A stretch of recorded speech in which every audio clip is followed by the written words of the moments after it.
Ce matin, je vous invite à ouvrir vos Bibles rapidement avec moi. C'est au psaume 100.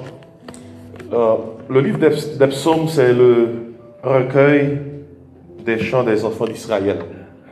Aujourd'hui, nous n'avons pas les sons, mais nous avons les mots. Et nous méditons ce matin au psaume 100. Et nous lisons ce qui suit. C'est un psaume de louange. L'auteur n'est pas identifié, le psalmiste n'est pas identifié. Mais toutefois, ce psaume a des leçons que nous tous, ce matin, sommes appelés à appliquer. Psaume 100, verset 1er. Poussez vers l'Éternel des cris de joie, vous tous, habitants de la terre. Servez l'Éternel avec joie, venez avec allégresse en sa présence. Sachez que l'Éternel est Dieu. C'est lui qui nous a fait et nous lui appartenons. Nous sommes son peuple et le troupeau de son pâturage. Entrez dans ses portes avec des louanges, dans ses parvis avec des cantiques. Célébrez-le, bénissez son nom, car l'Éternel est bon. Sa bonté dure toujours et sa fidélité de génération en génération. Ce matin, je voudrais utiliser ce psaume pour vous prêcher sur ce sujet, les droits de Dieu. Les droits de Dieu. Je parle de droits, D-R-O-I-T-S, les droits de Dieu. C'est comme quand vous ouvrez la première page d'un ouvrage et vous lisez ce qui suit, tout droit réservé. Et Dieu a des droits réservés sur nous. Il a des droits réservés. Et il a des droits réservés sur nous. Et ces droits nous obligent à servir Dieu avec joie. Ce n'est pas une vérité nouvelle. C'est une vérité que nous lisons de Genèse à Apocalypse. Dieu a sur nous des droits. Et ces droits sont des droits réservés. Des droits qui nous obligent à servir Dieu. Des droits qui nous obligent à aimer Dieu, à le servir et à le célébrer. Maintenant, en tant qu'enfant de Dieu, faut-il bien que nous nous souvenions toujours que Dieu a des droits sur nous. L'un des problèmes majeurs de l'Église du temps présent, de l'Église des temps présents, c'est que c'est plus facile pour les enfants de Dieu de comprendre le salut qu'ils ont en Jésus et de ne pas maîtriser ce même Jésus qui veut être le Seigneur de leur vie. La Bible nous invite non seulement à accepter Jésus-Christ comme sauveur, la Bible nous invite aussi à l'accepter comme Seigneur. Quand nous l'acceptons comme sauveur, nous avons l'assurance du ciel, l'assurance de la vie éternelle. Mais ce Jésus ne veut pas seulement rester sauveur, il veut être Seigneur. L'une des doctrines les plus ignorées dans les murs de nos églises, c'est la doctrine de la seigneurie de Christ. Le Christ qui est venu nous sauver veut être Seigneur. Il veut être le maître de notre vie. Il n'est pas quelqu'un qui est venu sur terre pour nous donner une carte qui nous garantit le ciel et nous fait échapper de l'enfer. Et puis après avoir reçu cette carte, nous pouvons vivre comme bon nous semble, aussi longtemps que le ciel est garanti. Ce n'est pas là le message de la parole de Dieu. En Romains 10, versets 9 et 10, il nous a dit que si nous confessons de la bouche le Seigneur Jésus, et si nous croyons de tout notre cœur que Dieu l'a ressuscité des morts, nous serons sauvés. Il est parlé de Seigneur. Il faut confesser Jésus comme Seigneur, non pas seulement comme Sauveur, mais comme Seigneur. Comme Sauveur, il veut sauver. Il veut nous sauver, mais comme Seigneur, il veut remettre. Et comme Seigneur, il a des droits sur nous. Et parce qu'il a des droits sur nous, nous devons l'aimer, nous devons le servir, et nous devons le célébrer. Ils sont peu, même dans les murs de nos églises, ceux-là qui comprennent cette vérité, que le Seigneur a des droits sur nous. Et ces droits sont des droits réservés. Personne n'est autorisé à les violer, ces droits réservés. Ainsi, ce matin, le psaume 100 nous dévoile les droits de Dieu. C'est un psaume qui a beaucoup d'impératifs, qui a beaucoup de commandements. Ce psaume nous passe des ordres. Je vous invite à les découvrir. Verset 1er, poussez vers l'Éternel des cris de joie.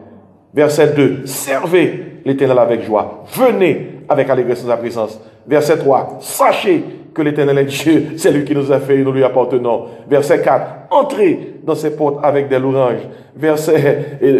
Au même verset, célébrez-le, bénissez son nom. Des impératifs, des commandements. Ce qui veut dire que ce n'est pas optionnel, nous n'avons pas le choix. Dieu a des droits et il les réclame.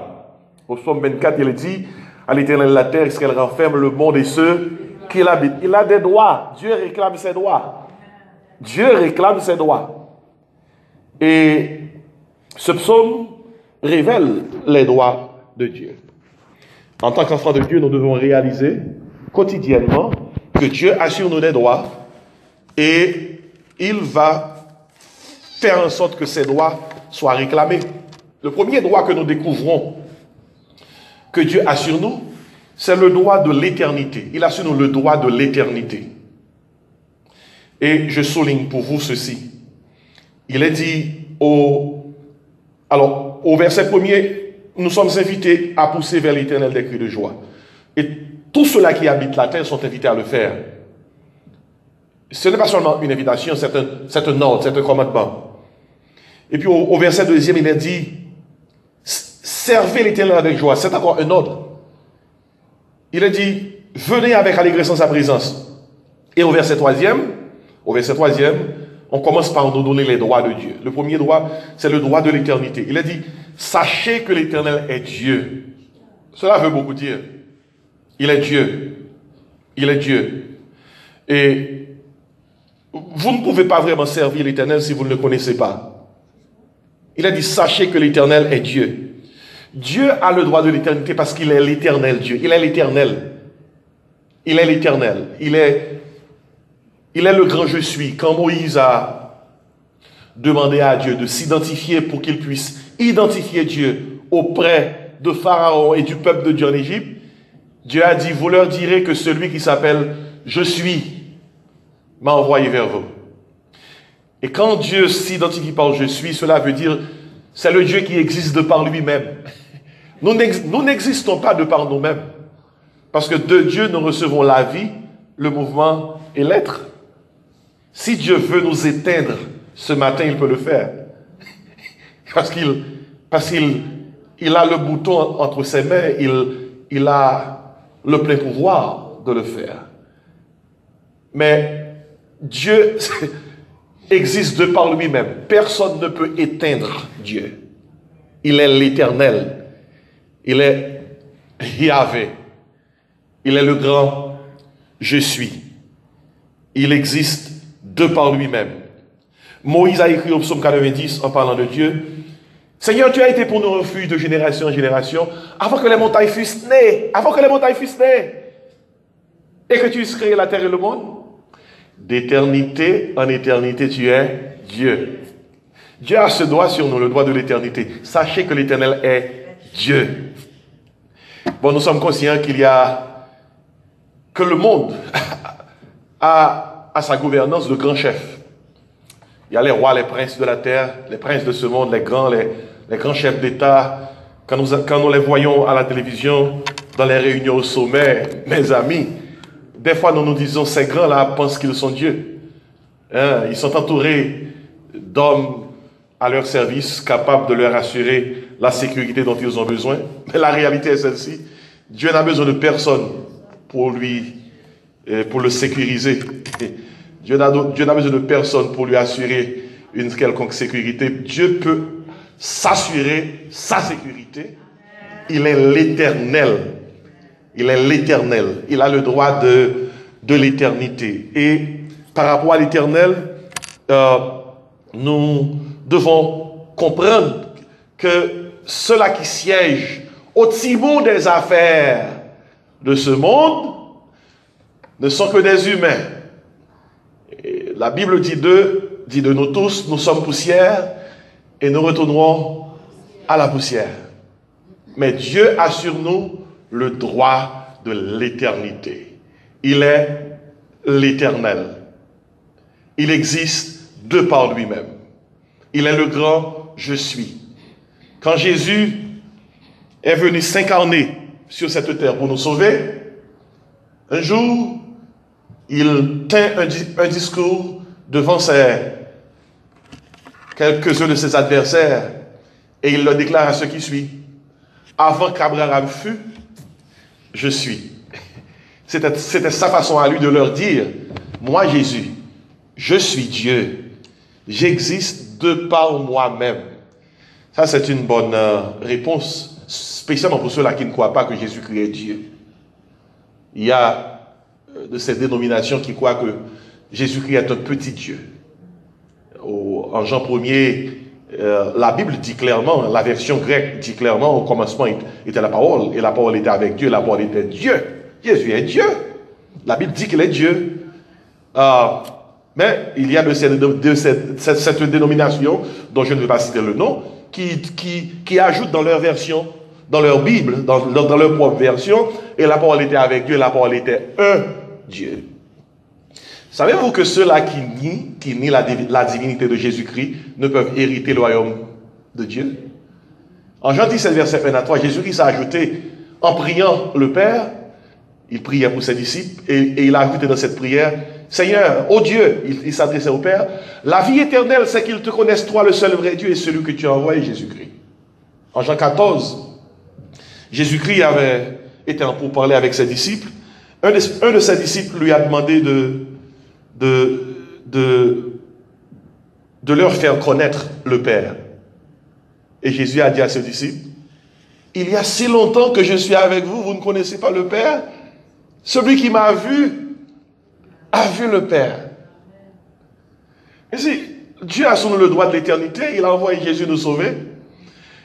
Bon, les différentes religions qui pilulent, alors qui sont sur cette terre, des fois nous font penser. Mais leurs adhérents sont très pieux. Mais on peut être pieux sans connaître le Seigneur. La Bible dit, telle voie paraît droite à un homme, mais son issue, c'est la voie de la mort. Nous assistons par les temps qui courent à la promotion du pluralisme religieux. Le pluralisme religieux enseigne que tous les chemins mènent à Rome. Il y a même un prédicateur américain qui a dit ceci. Tous les chemins mènent à Dieu. Jésus-Christ est l'un des chemins. Un prédicateur américain a dit ceci. Tous les chemins mènent à Dieu. Jésus-Christ est l'un des chemins. Mais ce n'est pas ce que dit ma Bible. Ce n'est pas ce que dit votre Bible. En Jean 14, verset 6, Jésus-Christ a dit, je suis le chemin, la vérité, la vie. Il a dit, nul ne vient au Père que par moi. Et si au milieu de ce pluralisme religieux, la Bible prêche l'exclusivisme. Le christianisme est exclusif. C'est difficile de faire passer ce message, de prêcher ce message à un musulman. C'est difficile de faire accepter ce message pour qu'un juif puisse le recevoir. Parce les juifs attendent un autre Jésus. Pour eux, ce Jésus qui est venu n'est pas le vrai Jésus. Ils attendent un autre Jésus. Bon, évidemment, prophétiquement, la Bible nous dit qu'un jour, ils accepteront l'Antichrist à la place de ce vrai Jésus. Maintenant, faut-il bien que nous sachions que nous sommes dans la vraie voie. Nous qui connaissons Jésus-Christ, nous sommes dans la vraie voie. Nous sommes dans le chemin. Dieu a tant aimé le monde, il a donné son Fils unique, monogéné, le seul en son genre, afin que quiconque croit en lui ne périsse point, mais qu'il ait la vie éternelle. Nombreux sont ceux-là qui pratiquent les sciences occultes. Nombreux sont ceux-là qui pratiquent le spiritisme, qui essaient de faire une expérience avec quelques-unes de ces spiritualités qui habitent dans les lieux célestes. Mais il est un fait que la Bible nous dit qu'au nom de Jésus, tous genoux doivent fléchir dans les cieux, sur la terre et sous la terre, et toute langue doivent confesser que Jésus-Christ est Seigneur à la gloire de Dieu le Père. Ainsi, Dieu a sur nous le droit de l'éternité. La Bible dit, à l'Éternel la terre qu'elle renferme, le monde et ceux qui l'habitent. La Bible dit, là, tout appartient au Seigneur. Tout doit réserver. Qu'on décide de devenir enfant de Dieu ou pas, Dieu a quand même sur nous le droit de l'éternité. Il nous a créés. C'est la deuxième leçon que nous recevons. C'est le deuxième enseignement que nous recevons. Au verset 3 du psaume 100, il est dit, après cette première partie, sachez que l'Éternel est Dieu, il a le droit d'éternité. Nous lisons le second droit maintenant. C'est lui qui nous a fait et nous lui appartenons. Dieu a sur nous le droit de la propriété. Le droit de la propriété. Vous possédez une voiture, votre nom est sur le papier, pas vrai? Vous possédez une maison, votre nom est sur le papier, on vous note comme propriétaire. Hein? Vous possédez une maison, votre nom est sur l'acte d'achat. Hein? Vous êtes propriétaire. Quand vous dites vous êtes propriétaire, votre nom est dessus. Vous avez des droits sur la propriété. Dieu a sur nous le droit de propriété. C'est ici dans le psaume 23, au psaume 100. C'est lui qui nous a fait. Et nous lui appartenons. Même ceux-là qui nient le Seigneur, même ceux-là qui refusent de croire en lui, Dieu a sur eux le droit de propriété. Même ceux-là qui disent qu'ils ne croient pas en Dieu. Bon, ça c'est de la folie furieuse. Prendre le temps de dire qu'on ne croit pas en Dieu, c'est de la folie furieuse. Comme a dit l'autre, ont aussi la foi ceux-là qui croient qu'ils ne croient pas. Si vous prenez le temps pour méditer, si vous prenez le temps pour découvrir pourquoi vous ne croyez pas, eh bien, ont aussi la foi ceux-là qui croient qu'ils ne croient pas. Ceux-là qui nient l'existence de Dieu. Les athées qui nient l'existence de Dieu. Les agnostiques qui pensent que Dieu existe, mais qui pensent que Dieu n'est pas intéressé à eux et qu'ils ne peuvent pas arriver à connaître ce Dieu. Mais toutefois, Dieu a voulu nous connaître. Dieu a envoyé Jésus pour qu'il puisse nous connaître. Jésus qui est devenu homme, il s'est incarné. Il a vécu parmi nous comme nous, sans commettre de péché. 100% homme, 100% Dieu. Et Dieu a envoyé Jésus pour que aussi nous puissions le connaître. Le droit de propriété. C'est lui qui nous a fait, il est créateur. Nous lui appartenons, il est propriétaire. Nous sommes son peuple, il est notre roi. Le troupeau de son pâturage, il est notre berger, il est tout. Une propriété ne peut pas refuser un service à son propriétaire. Ça, c'est évident. Une propriété ne peut pas refuser un service à son propriétaire. Dans l'épître de Paul aux Romains, 11e chapitre, verset 36e, il est dit de Dieu, c'est de lui, par lui, pour lui, que sont toutes choses. Le vrai propriétaire, c'est Dieu, nous ne sommes que des gardiens. Mais sur cette terre, hein, on nous donne un document, notre nom est apposé dessus, et puis nous croyons propriétaires. Mais si nous sommes propriétaires, est-ce que pouvons-nous franchir les portes de la tombe avec cette propriété? Job a dit, nous sommes venus sur cette terre nue, nous retournerons nus. Quand nous prenons le temps de méditer sur ce que je viens de souligner, la richesse est une illusion des fois. Non pas des fois, la richesse est une illusion. C'est bon d'être riche, c'est bon d'avoir des ressources à sa disposition, mais quand nous pensons à la mort, nous allons tout laisser. La richesse est une illusion. Parce que quand nous franchissons les portes de la tombe, la seule richesse qu'on puisse avoir comme garantie en qualité d'enfant de Dieu, c'est Jésus.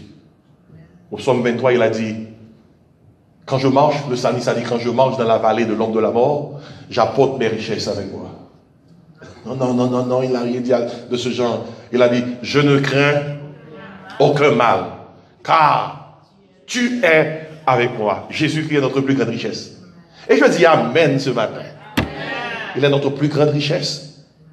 Et Sachez que l'Éternel est Dieu. Il a le droit de l'éternité.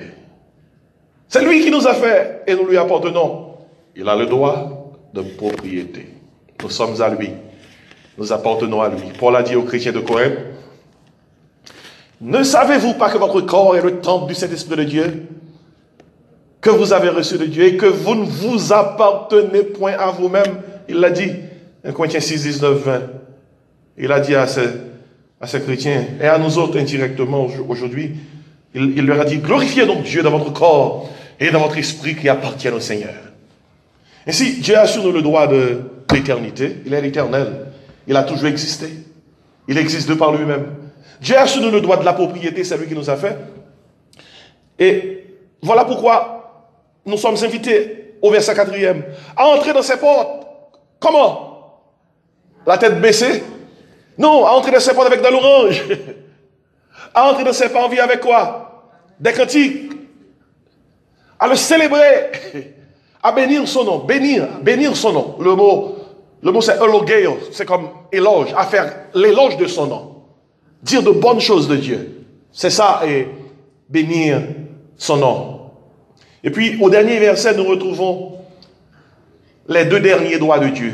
Le troisième droit que Dieu a sur nous, en addition, à côté du droit de l'éternité, à côté du droit de propriété, Dieu a sur nous le droit de la bonté. Le droit de la bonté.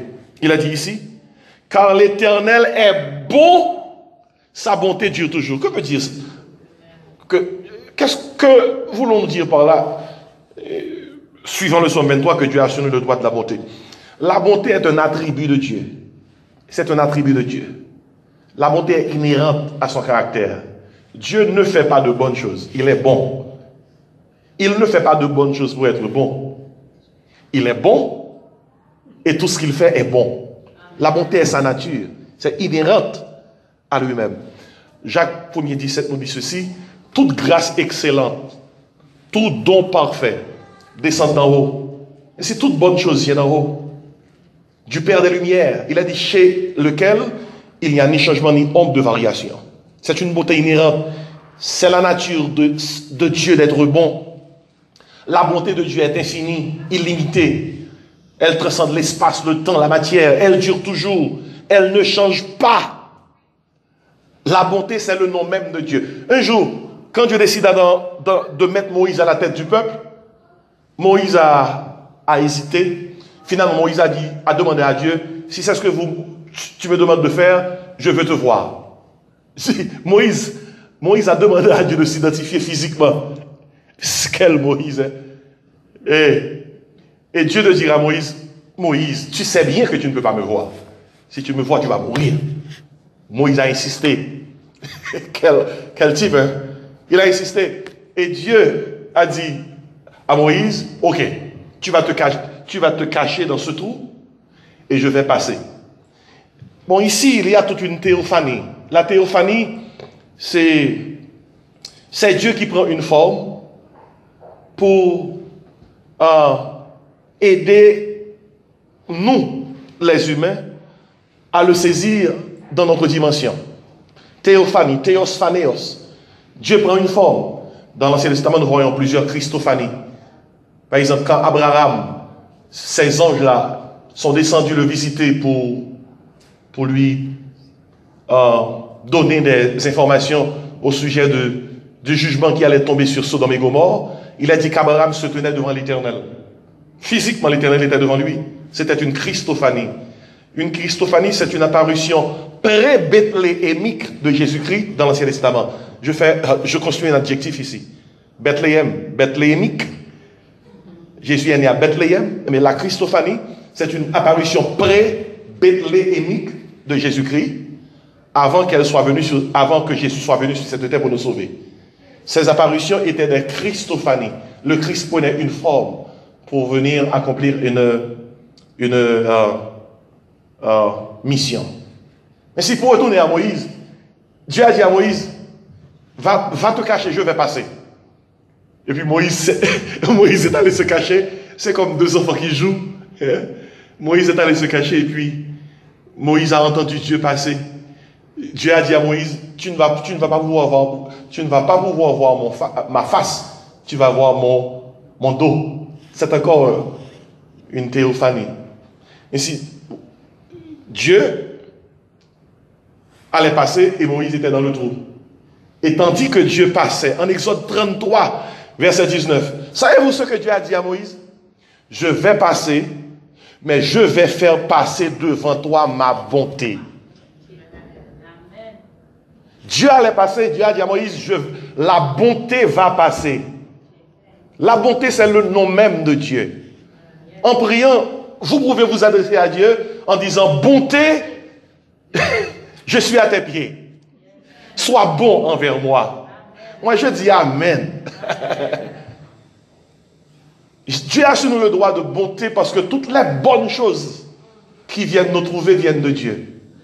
Quand quelqu'un nous fait du bien, ce bien-là n'est pas dans le cœur de cette personne.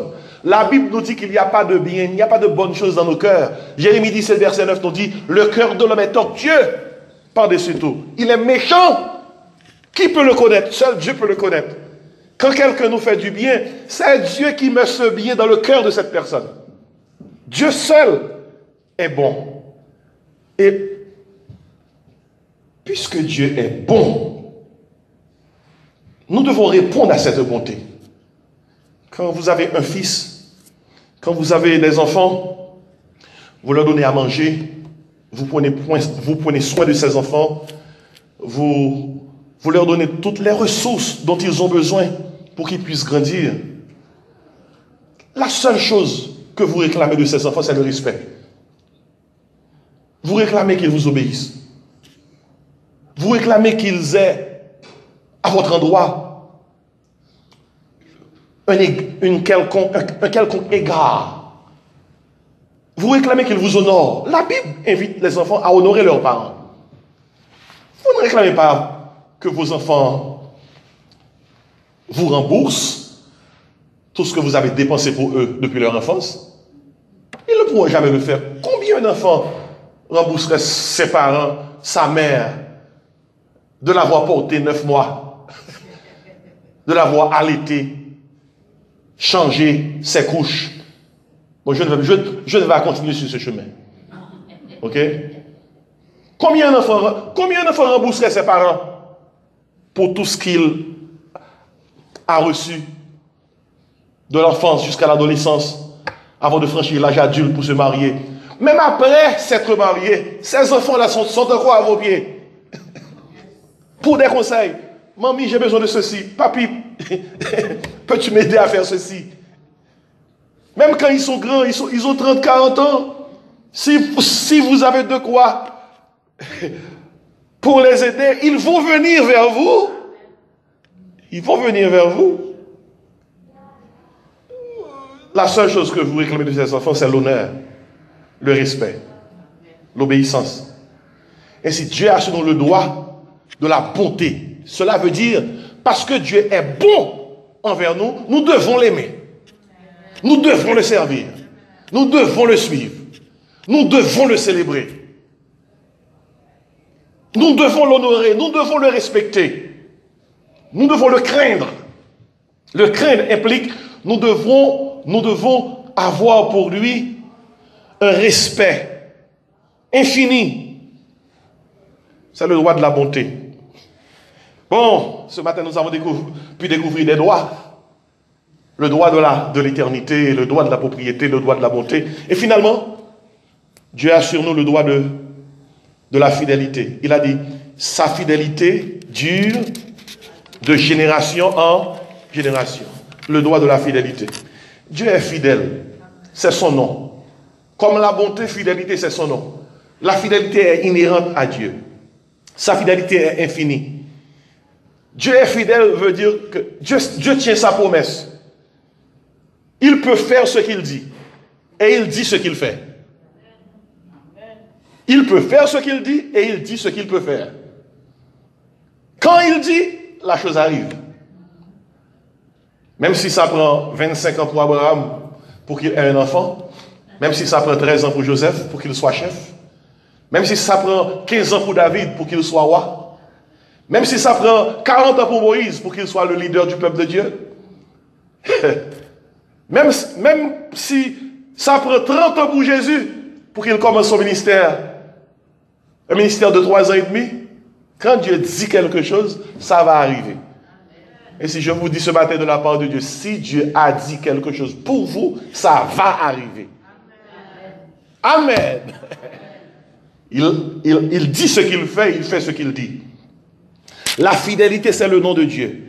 En 2 Timothée 2, verset 13, l'apôtre Paul nous dit, même quand nous sommes infidèles, je vous cite la parole de Dieu, même quand même quand nous sommes infidèles, il demeure fidèle. Parce qu'il ne peut se renier lui-même. Si Dieu décide d'être infidèle parce que nous sommes infidèles, il perdra son nom. Parce que son nom est fidèle. Voilà pourquoi Jérémie a écrit en Lamentation 3, verset 26, les bontés de l'Éternel ne sont pas épuisées, ses compassions ne sont pas à leur terme, elles se renouvellent chaque matin. Et il a conclu, oh, que ta fidélité est grande. Dans le livre de l'Apocalypse, chapitre 19, en parlant de Jésus-Christ et de son retour visible, l'apôtre Jean a dit, j'ai vu quelqu'un monter sur un cheval blanc. Et celui qui est monté sur ce cheval, son nom est fidèle. Bon, je vous ai prouvé ce matin, comme un avocat qui plaide la cause de Dieu, que Dieu a sur nous des droits. Les psaumes 100 nous les a révélés. Le droit de l'éternité. Sachez que l'Éternel est Dieu. Le droit de la propriété, c'est lui qui nous a fait. Le droit de la bonté, sa bonté dure toujours. Le droit de la fidélité, sa fidélité de génération en génération. Ce qu'il dit, il fait, ce qu'il fait, il le dit, et s'il l'a dit, il le fera. Ainsi ce matin, je vous demande de vous rappeler toujours que vous portez sur vous les marques de Dieu. Et ces marques se lisent tout droit réservé. Et parce que vous êtes marqués tout droit réservé, parce que nous sommes marqués tout droit réservé, nous devons aimer Dieu. Nous devons le servir. Nous devons le célébrer. Je termine avec cette histoire. Dans l'Empire romain, on faisait des ventes aux enchères. Et c'était un trafic d'esclaves. Des ventes aux enchères. L'esclavage était très populaire dans l'Empire romain. Il y avait beaucoup d'esclaves. Un jour, on vendait aux enchères une belle dame. Belle, forte corpulence. Et puis, on a commencé l'auction dans la monnaie de l'époque à 2000. Et puis, celui-là qui s'assurait de l'auction, avec une voix pertinente, a dit, qui donne 3? Qui donne 4? Et puis quelqu'un a dit 4000. Qui donne 5? Un autre a dit 5000. Et puis, il y a cet homme qui était dans la foule qui regardait cette belle femme qu'on offrait, qu'on vendait en auction. Cet homme était touché par le visage de cette femme, par sa tristesse, aussi bien que par sa beauté. Et cet homme a offert 10 000. Et rapidement, on a dit, qui offre plus? Qui offre 11 000? Personne n'a pu offrir 11 000. Et cet homme qui a offert, qui a pu offrir 10 000, a eu voix au chapitre. Et il a payé. Et cette dame était à lui désormais. À la fin de l'auction, il est allé récupérer la dame. Et voici maintenant cette belle dame qui suivait l'homme, qu'il a acheté pour 10 000. Et dans la monnaie de l'époque. Et tandis qu'elle suivait cet homme, l'homme lui a dit, pourquoi me suis-tu? Elle lui a dit, tu m'as acheté, je suis ton esclave. Et l'homme de lui répondre, je ne t'ai pas acheté pour que tu restes esclave. Je t'ai acheté pour te libérer. Et la dame pleurait. La dame pleurait. Elle sanglotait. Elle ne savait quoi faire. Et elle a dit ceci à l'homme. Puisque tu m'as acheté pour me libérer, je veux te servir. C'est ce que Dieu attend de nous. Jésus-Christ est venu pour nous libérer. Il attend de nous un service volontaire. Il ne va pas nous forcer à le servir. Il attend de nous un service volontaire. Voilà pourquoi Paul a écrit aux chrétiens romains, je vous exhorte donc Dieu, je vous exhorte donc par les compassions de Dieu à offrir vos corps comme un sacrifice vivant, saint et agréable à Dieu, ce qui sera de votre part un culte raisonnable. Et si ce matin je termine, je suis vraiment joyeux. Je me réjouis de ce message et je me réjouis de savoir que je ne m'appartiens pas à moi-même. Jésus m'a acheté, Jésus vous a acheté. Il a des droits sur vous et nous devons tous le servir. C'est ma prière que tout au long de cette semaine, même si vous arrive d'oublier tous les messages prêchés ici, vous vous souvenez de ce message. Les droits de Dieu. Partout nous puissions nous trouver. Nous devons le servir, nous devons l'aimer, nous devons le célébrer, nous devons l'obéir, nous devons l'honorer. Il a le droit de l'éternité, il a le droit de la propriété, il a le droit de la bonté, il a le droit de la fidélité. Prions le Seigneur.